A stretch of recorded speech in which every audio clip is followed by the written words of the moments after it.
So, here we are at the north end of Douglas Promenade. This is Port Jack.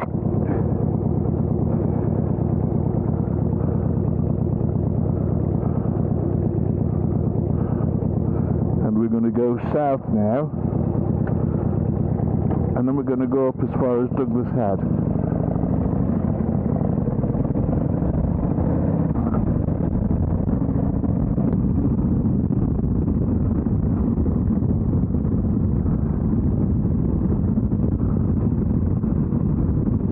As you can see, we're not even on the promenade and the works have begun.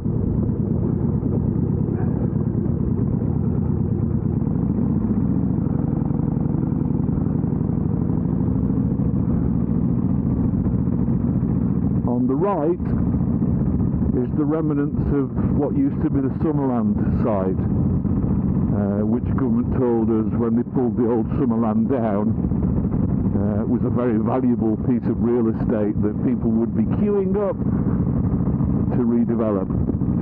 Yes, that's a temporary thing to do with, I'm not sure what actually, because they've rebuilt the horse tram offices and sheds,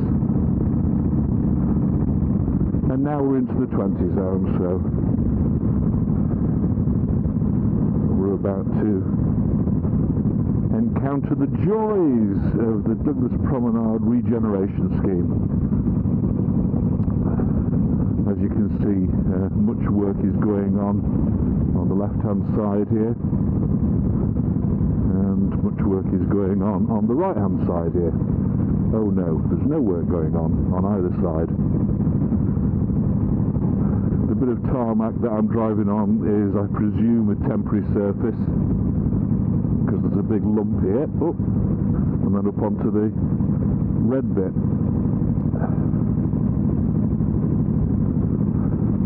I think the red stuff is concrete rather than tarmac, and it's because somebody in the planner's office obviously got hold of the crayons one day.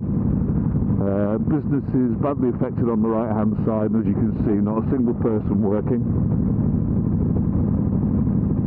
but still everywhere's coned off. A little respite, as you can see, the motorcycle nearly fell over then. Digger there, nobody on it. Truck here, one person sitting with the engine running. Another digger there, nobody working.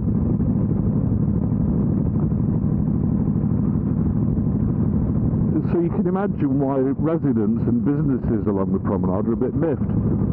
More work there, well, I say work, more equipment.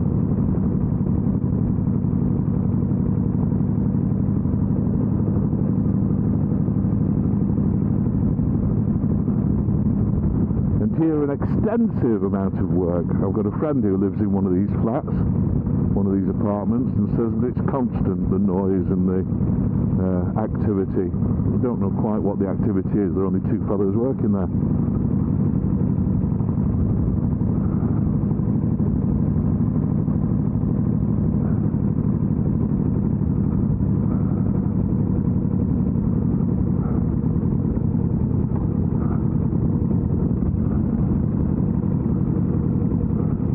Oh, I can see some high-vis jackets. Caution, men at work.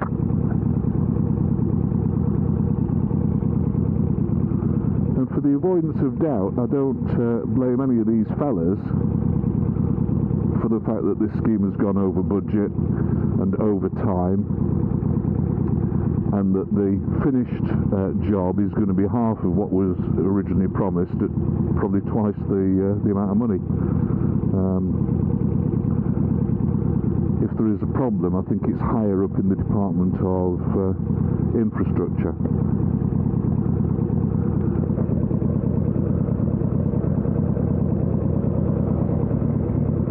Somewhere between the fellas in the high-vis jackets and the minister, because I don't actually think it's his fault either. I think he's just called upon to make excuses in Tynwald about why this job is still dragging on, and there doesn't seem to be anybody working on it.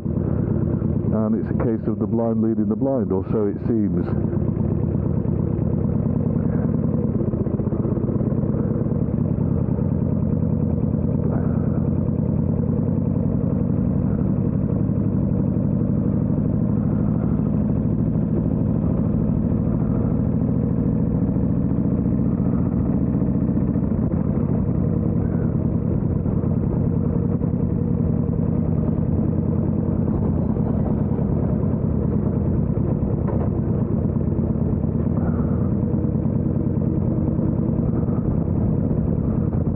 Now on what was the Promenade Walkway, which of course has been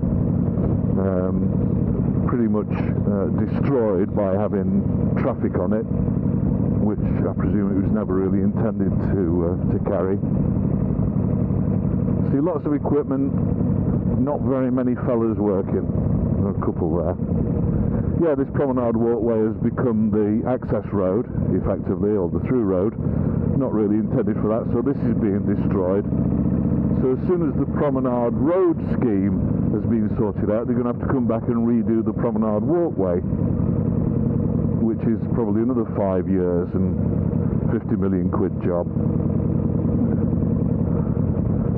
And then afterwards they'll realise that the seawall needs to be built up, and because global warming, and they'll have to come back and rip up all the Promenade Walkway that they've just redone and build a new seawall or something.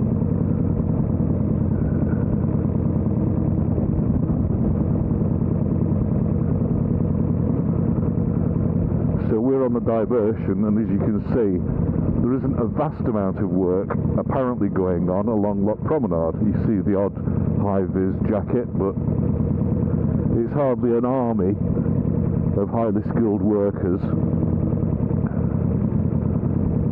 racing around like worker ants to finish the scheme.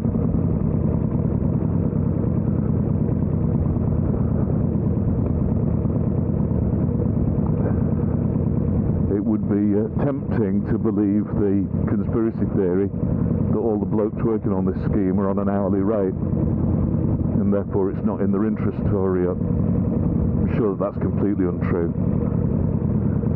But there must be hundreds of thousands, if not millions of pounds worth of plant equipment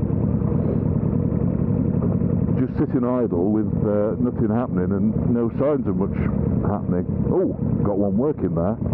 Huzzah!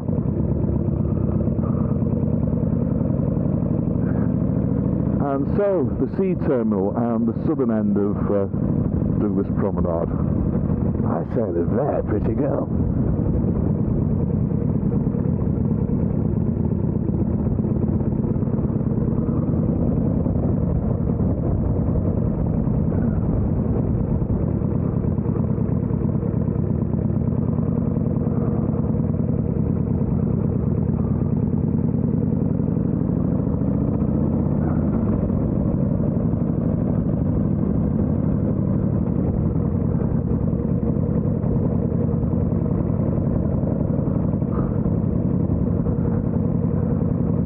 This is the, I think it's called the Millennium Bridge, swing bridge over Douglas Harbour, over the water flap underneath that keeps the water in the harbour during low tide.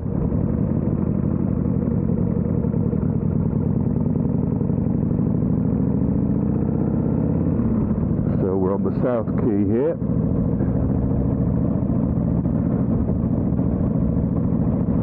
You can see that demolition work has been carried out on the left. I think they're trying to gentrify the area a little bit. That used to be asbestos workshops full of tyre fitters and people like that, but I think they've all been bought and they've been redeveloped. Turning hard left now,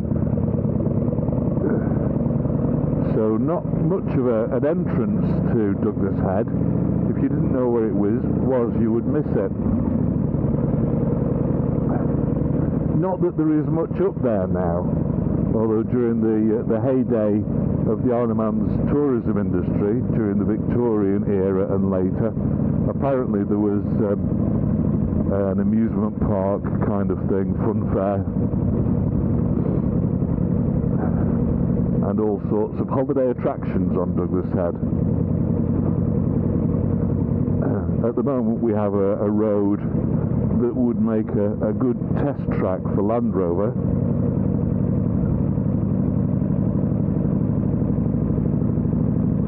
And that's about it.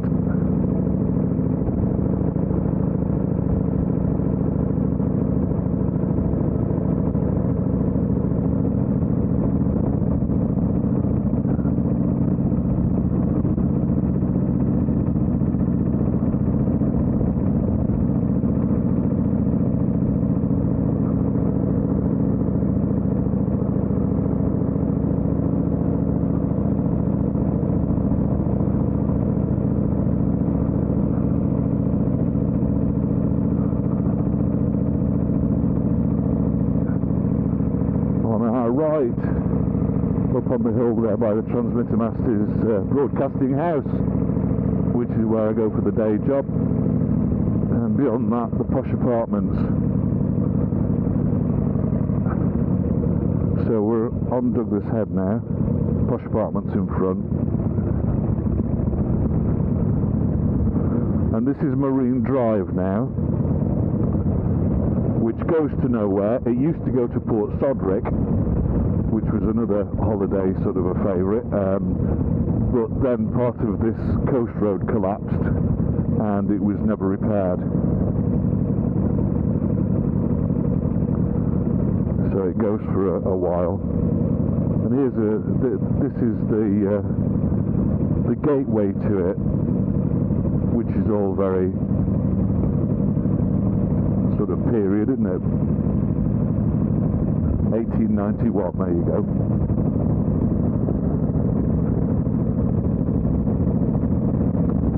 Now, at the moment, the government seems very keen, because it's committed to an active travel strategy, which means that your grandma won't be allowed to take a little hatchback out and do a weekly shop. She'll have to get on a push bike instead, or walk with her heavy bags, because the government's keen on this green active travel strategy, which is a piece of virtue signalling extraordinaire. But because of all that, they're talking about closing Marine Drive, because every now and then a bunch of kids will come up here, possibly stoned in a car or drunk, and they drive over the edge. They seem to do it inadvertently, but it causes a bit of a stink, of course. There are some people, sadly, who do it on purpose, which causes just as much of an upset, and means that all the emergency services are called out. So, the government is consulting the public at the moment on closing this piece of road to all traffic, so that nobody can drive over the edge either on purpose or by mistake.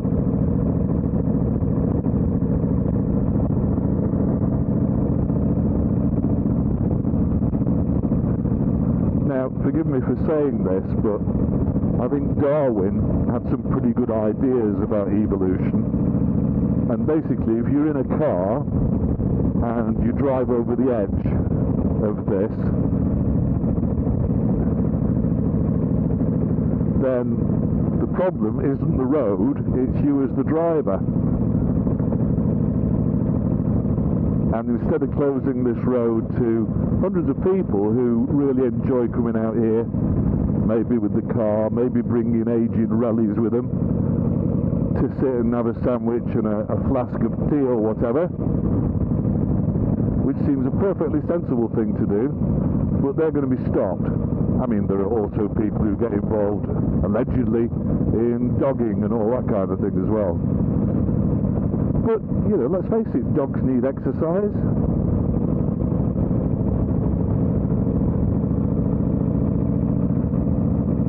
And I think you'll admit that for the majority of the Marine Drive, you need to be either fairly stupid or fairly careless to drive a car over the edge. You know, at the moment there's this big earth bank, alright, not so much here, but there are posts,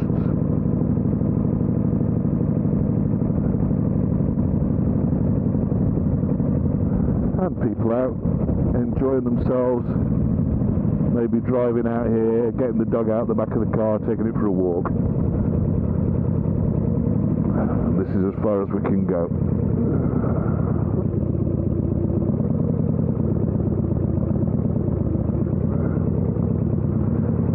So I think you'll agree it's all very picturesque, all very nice, bit of an amenity.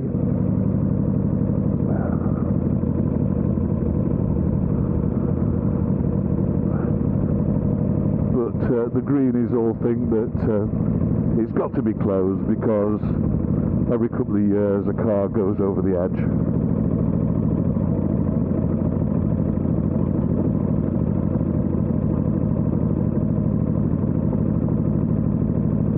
And of course there is the benefit, I suppose, for government that if they close its traffic, they no longer have to maintain it.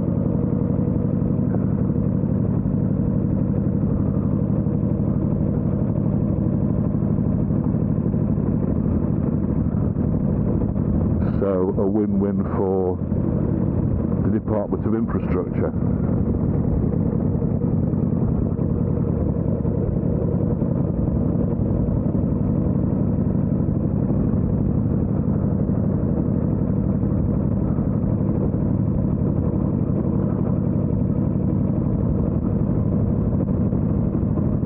Lovely bit of road this, you know, if you just want to take the air, if you just want to sit and contemplate, look out to sea.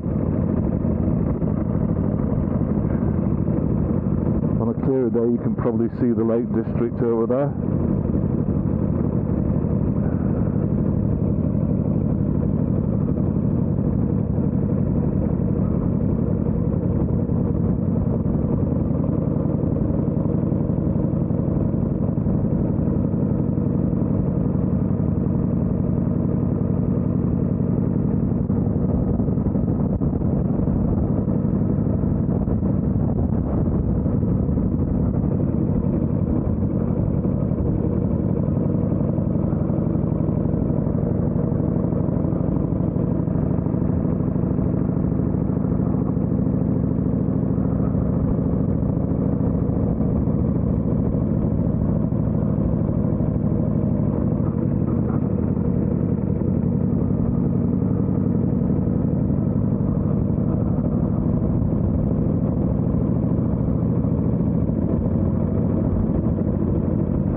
There's always one in there.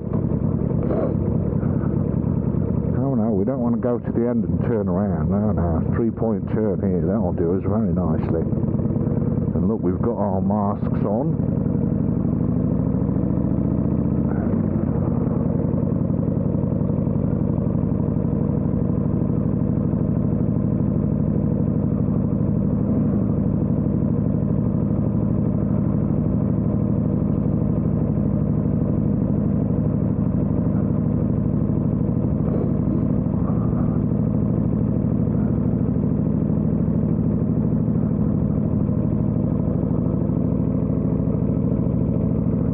On the left, the apartments and what used to be an outdoor amphitheatre. Well, it's still an outdoor amphitheatre, it's just never really used anymore. It's a shame. Big set of steps on the left here from when there used to be a pleasure park thingy up here. And we'll just do this last climb up to the very top of Broadcasting House.